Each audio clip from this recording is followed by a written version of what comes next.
Season 1 of 2025 is here on iRacing, and it's time to jump into our Formula series that we'll be tackling this season, and that is the Formula 3s. First round comes from LeMans, where a track that I feel like I'm pretty confident at. So it's a good track really to kind of learn the car and try and get to grips with it a little bit more. It took us a few weeks with the skip barber last season to really get to grips with it and learn how to drive it properly, but once we kind of learned it a little bit, we started to actually get some good results and some good performances. So I'm hoping we can do the same with the Formula 3 here. I jumped into a practice session before the race session came live, but we were a big chunk off the pace. We were up to 5 to 6 seconds off the pace. I'm hoping that time came from the guys who are much higher rated than myself, but who knows? It's all going to be a learning curve. Let's just try and get our feet on the ground, get some solid points on the board, and have a good result. Let's jump in and see how it went. All right, here we are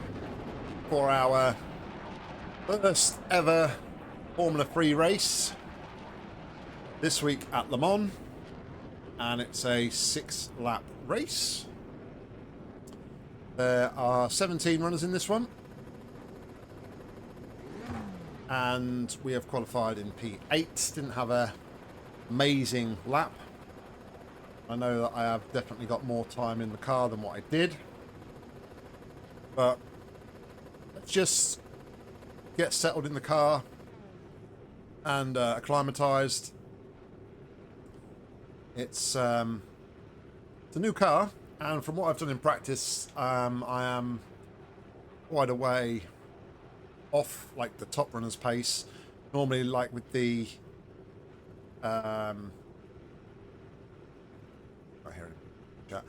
normally with the GT3s last season and the skippies, from the very top guys, I was normally within 2 to 3 seconds in practice.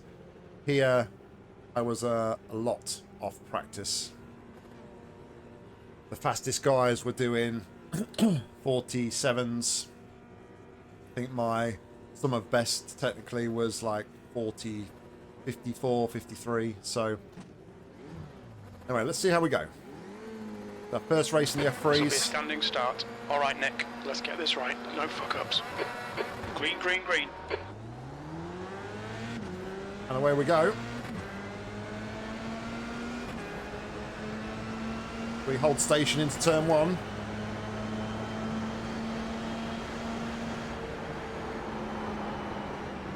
Car left. Hold your line. Hold your line. Hold your line. Still there. Clear left. That was a bit of net code there. It's a bit unfortunate.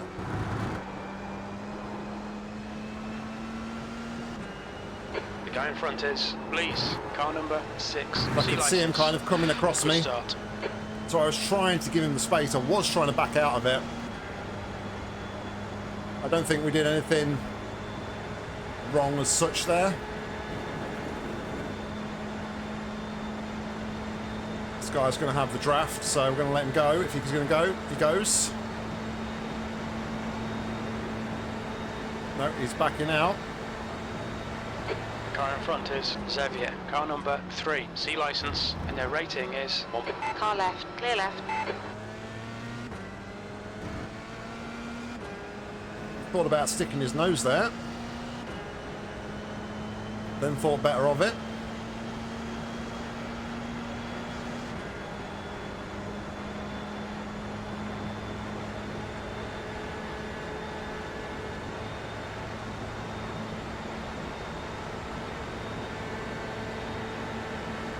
Left side. Clear left.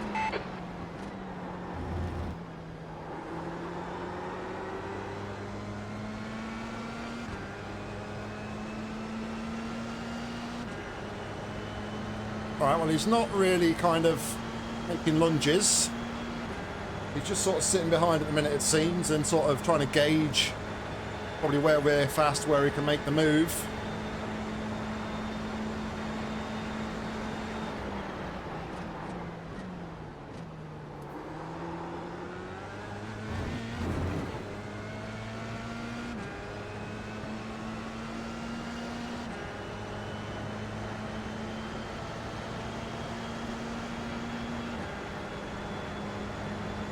These guys are all kind of just in the tow of each other, though, pulling each other along. I'm probably getting a distant tow, but nothing that's really going to be race changing.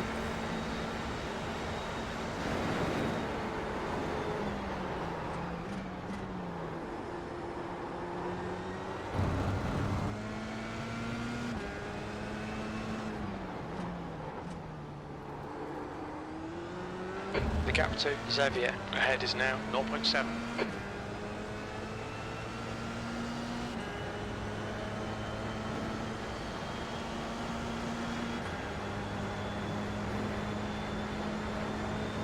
Trying to pick up whatever tow we can here. The leader has absolutely rocketed.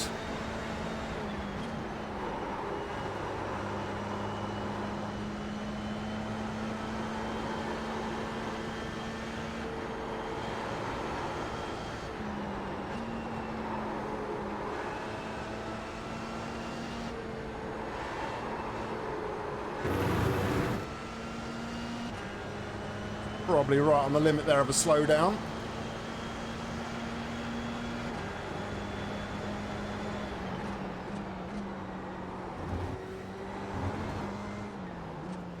The leader, Berlin, is pitting. Please, car number 6 is now in the lead. The gap to P5. Did the leader Behind jump is now start maybe? 0.6. Who knows, up to P4.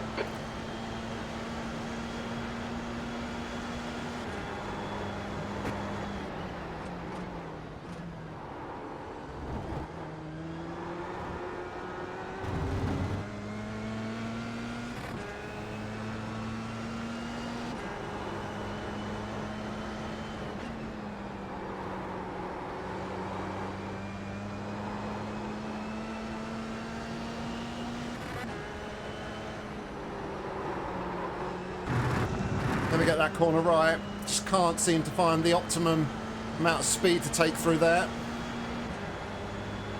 As a result, it's cost us. Fabian behind has gained a few tenths, and we've dropped a few tenths back from Xavier in front. Might be getting a bit of a distant tow, but nothing major.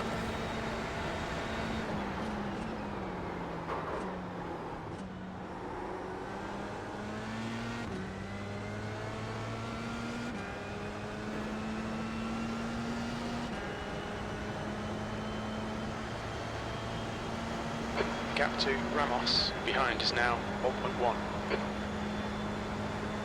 Let's see if we can close in on the guys in front in the braking zones maybe. I'm not getting great exits, so I've got to try and compensate somewhere else.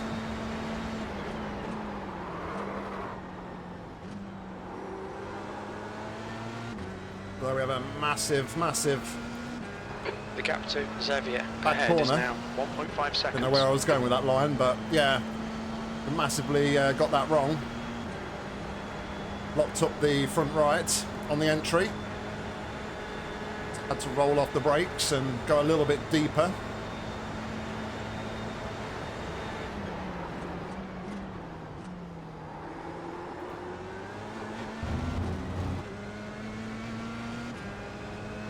Incident in Mulsanne. We think it might be Ramos.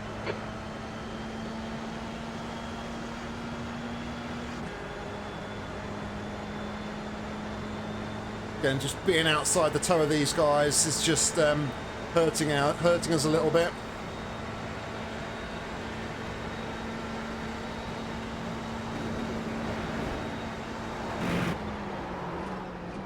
We've had a cut warning. Keep it tidy, please, Nick. A little bit slower on throttle application on exit because we were locked the front, went a little bit wide.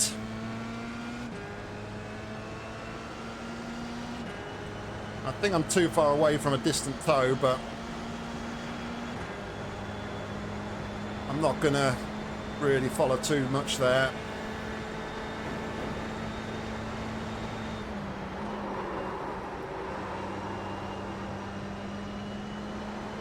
The gap to Xavier in front is now 1.6 seconds.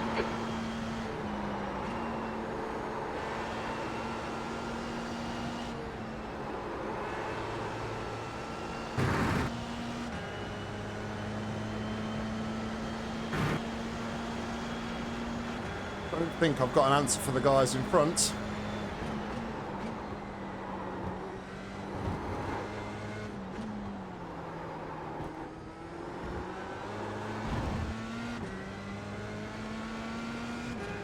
The leader's just done a 3:53.3.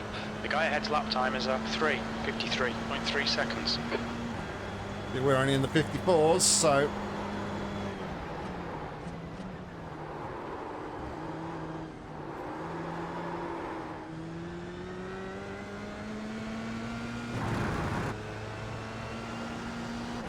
Lighting the rears up on exit isn't going to help either. The gap to P5 behind is increasing. It's now 2.0. Going to be a slowdown. Well, it's not.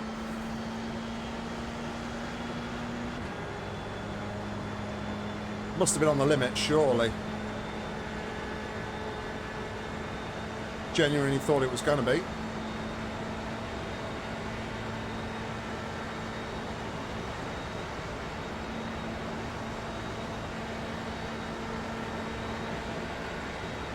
The gap to P3 ahead is increasing. It's now 2.4.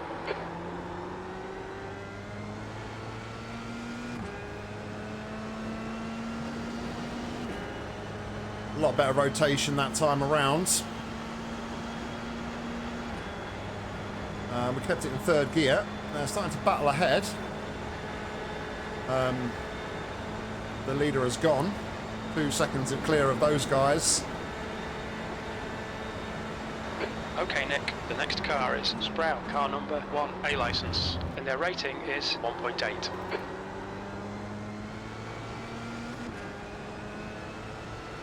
Left the corner that time around.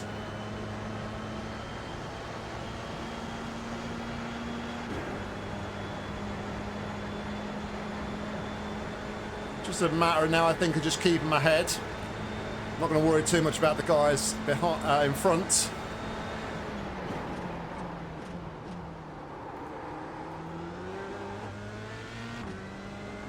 Right, the guy ahead of us is Xavier, car number 3, C license, and their rating is 1.8.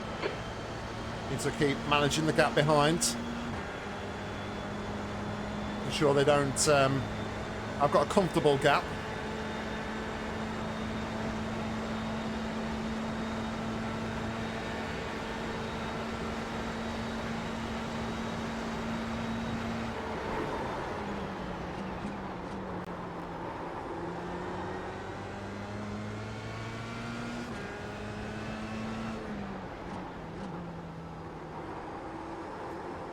The gap to Xavier in front is now 1.1.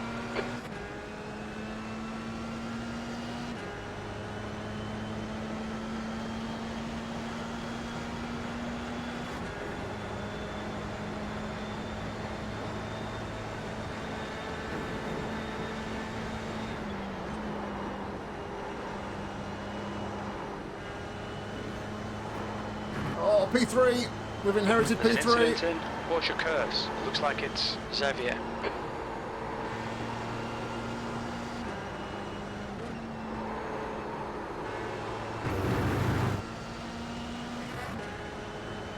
A little bit tentative on throttle application again, just to try and keep it in track limits, which we did.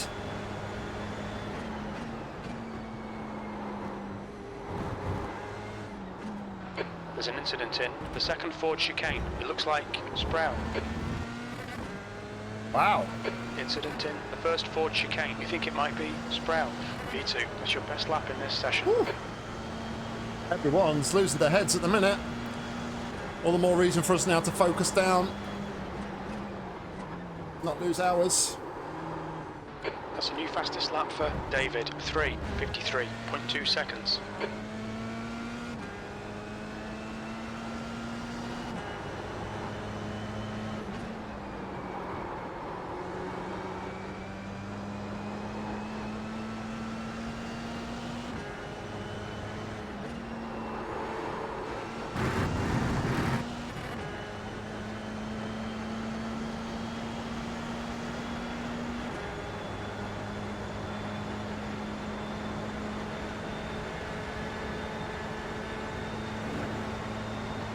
found with Le Mans as well, like when you're like going from right to left or left to right across the track, you really want to do it in one quick fluid motion, because middle of the track there seems to be like a there's like a bit of camber or something in the middle of the road,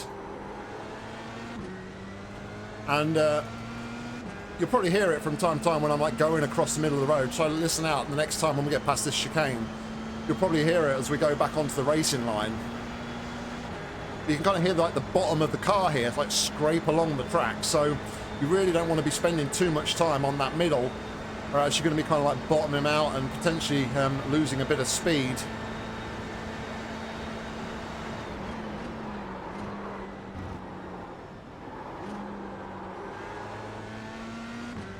A bit deep.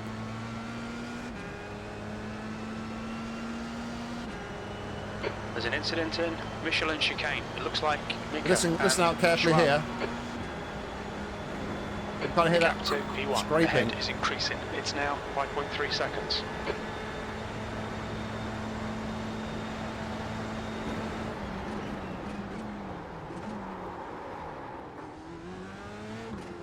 I put one too many gears on the downshift. Luckily we caught it and held it.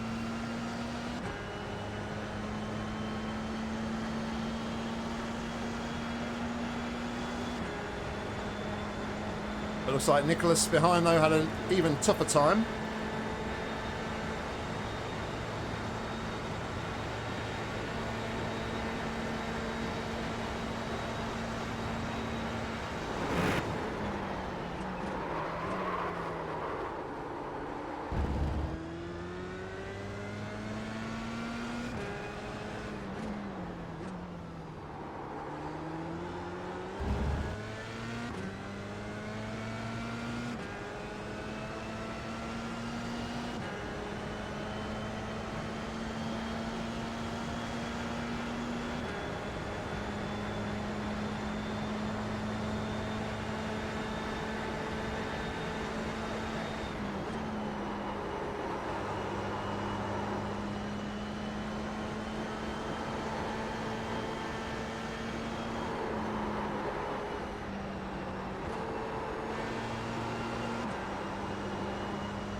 Trying to take too much speed through these S's. 4 seconds.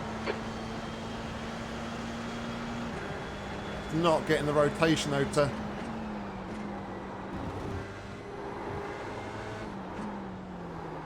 carry really what I want through there, but Okay, Nick, you've got half your fuel left. There's an incident in first Ford chicane. Looks like it's Ramos. 2 to go. Keep it together. We'll be on the podium. You've just done a 3:57.2 seconds.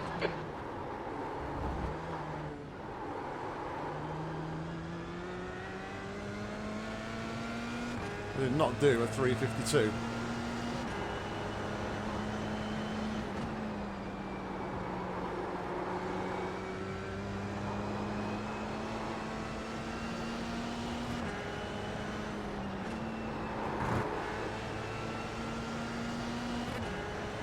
Tyres are starting to feel a little bit second-hand now. Don't feel like I'm getting as much grip from those as I was earlier on in the race. Again, you just hear that bottoming out as we cross back over to the racing line. So try not to push the car too hard, since I'm feeling a bit of a lack of grip here.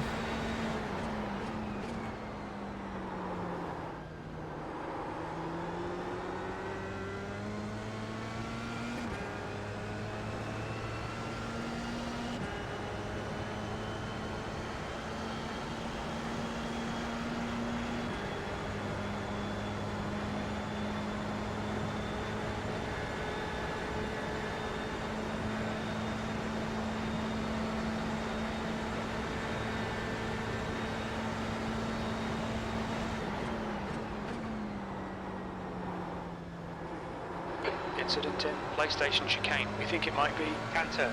The gap ahead is now 6.9 seconds. Crazy, like everybody just seems to be losing their heads and dropping off.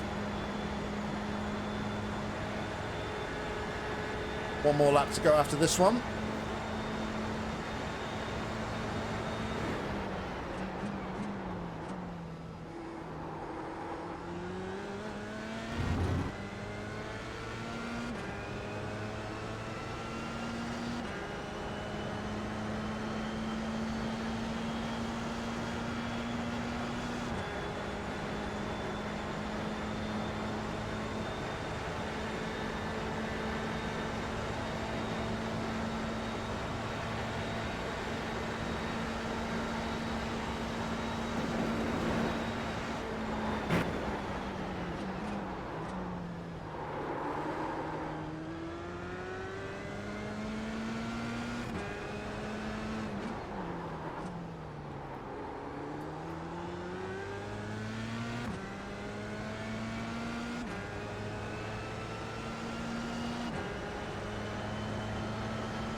The gap in front is now 7.4.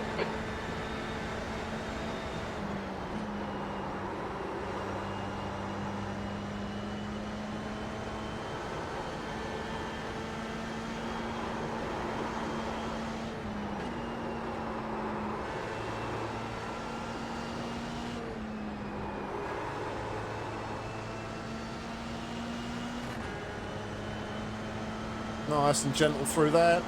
Not pushing the limits this time around.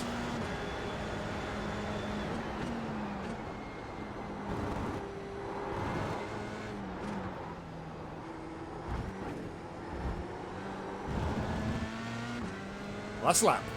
The gap behind is now 7.6 seconds. Okay, Nick, one more to go. Keep it together, we'll be on the podium. Fastest lap for David, 3:52.8 seconds. I think I've got enough there to cover him off.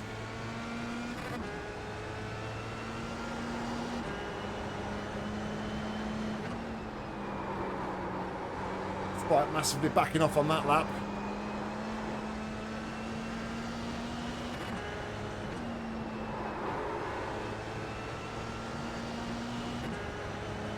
.5 second buffer, and he was 3 seconds 3.3 seconds quicker than me on that lap, so we should have enough if we put in a similar sort of lap here.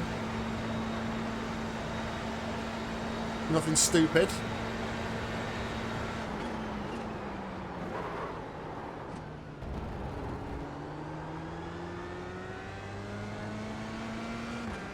That wasn't the best of corners.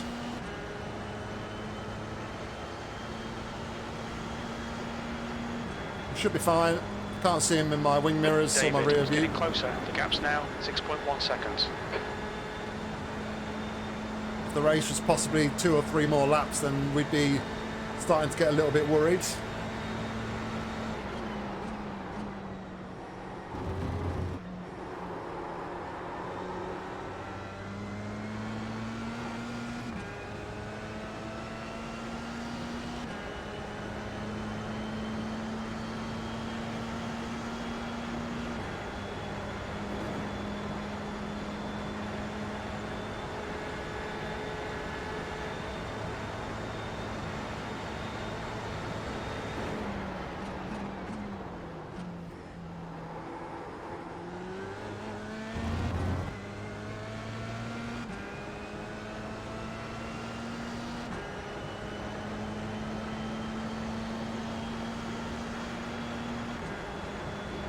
Better exit than David there, though.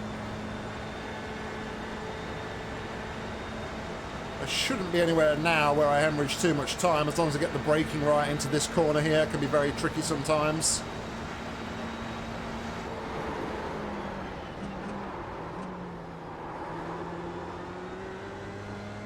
Car roll out.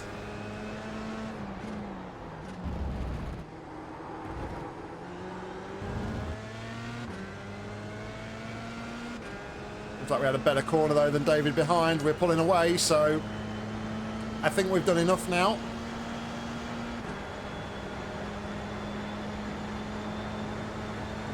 through the Porsche curbs.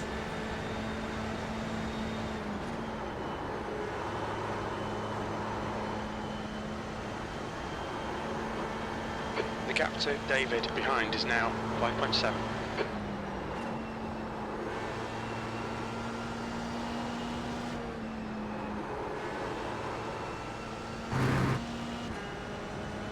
No need to push too hard. 2 more chicanes to go.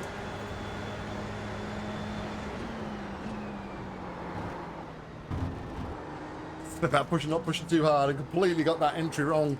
But not to worry. We come home in our first F3 race in P2. Well done, Nick. Great drive. That's a podium. Crazy, crazy. Yeah, relatively clean race as well. We'll have to take another look at that incident on lap 1, I think it was. I felt like I was backing out the corner and left space. Whether it was netcode or whether I got my judgment completely wrong is to be seen, I guess. But yeah, and then we just sort of kept a clean head when others were falling off the wagon. And we was able to come home in P2. Pilot in front just absolutely bolted. Once he got past, once he broke the toe to P2, he was just absolutely gone. So I think even on our best day, there was probably nothing we could have done at all there to kind of do anything about that. But no, good race. Good solid start to the championship. While I bring this home, we'll take a look at the incidents and then we'll head over to the results. Okay, so here we are. Take a look at the lap 1 here. Everybody went very, very cautiously. We went kind of almost as cautiously. We could have maybe taken up a position there, but we gained 2 at the apex. And then we have the recovering car on the left here, who just recovered from the incident on the right. And yeah, it's just netcode. Netcode. I mean, I left plenty of space. It's really unfortunate there. See, I've kind of started turning in, left plenty of space. He's actually coming across me more. I think he would have cleared me if... Yeah, he maybe would have cleared me. So here I'm kind of seeing him there, and he's already moving, so I've hit the brakes at this point here. I'm just kind of coasting a little bit, and then apply the pressure. Yeah, I just think it's unfortunate. Bit of netcode. Had he not have made contact via the netcode, maybe he would have got past. I'm not sure, given his trajectory. But yeah, really unfortunate netcode incident. Anyway, let's go and take a look at the results. This was split 2 of 2, and the strength of field was 1,291. We were car number 5, started 8th, but came home in 2nd. Our fastest lap of the race was a 3-minute 54.3. Fastest lap by Swan David was a 3-minute 52.657. So we were 1.7 seconds slower than the fastest lap. We had 3 incident points, and we take 74 championship points. We gained 0.16 on our safety rating, taking us to 2.98. And we gained 69 iRating, taking us to 1,629. So there we go, guys. That was the race. And all in all, it wasn't too bad in the end. A P2 finish. Others were seemingly losing their heads and falling off the track, but we managed to keep our focus, keep it consistent, and bring it home in P2. If the race probably had gone on for any longer, though, I feel like David behind would have taken that off me. But you know what? We did what we needed to do when we needed to do it, and did enough to bring it across the line in P2. As for the incident, let me know your thoughts, guys. Potentially a racing incident. I don't like to brand everything as a racing incident, but I could have maybe taken a bit of a tighter line. There wasn't much more room I could have taken on the right. And obviously he was recovering from the turn 1 incident, so he was kind of probably a little bit desperate to kind of get past at that moment in time and kind of just turned in a little bit too much. But unfortunately, it was netcode that it came down to in the end. But let me know in the comments, guys, what you think about the incident, whether someone was at fault or if it was a racing incident. Anyway, guys, thank you very much for watching. Hope you enjoyed it. If you did, please consider giving it a like. And if you want to see more racing content from me, make sure to hit subscribe. There'll be plenty more coming real soon. If you want to get involved with the action on iRacing, head down to the description where you'll find a link. And hopefully, I'll see you on track real soon. But all that's left for me to say is thank you very much for watching. And until next time, see ya.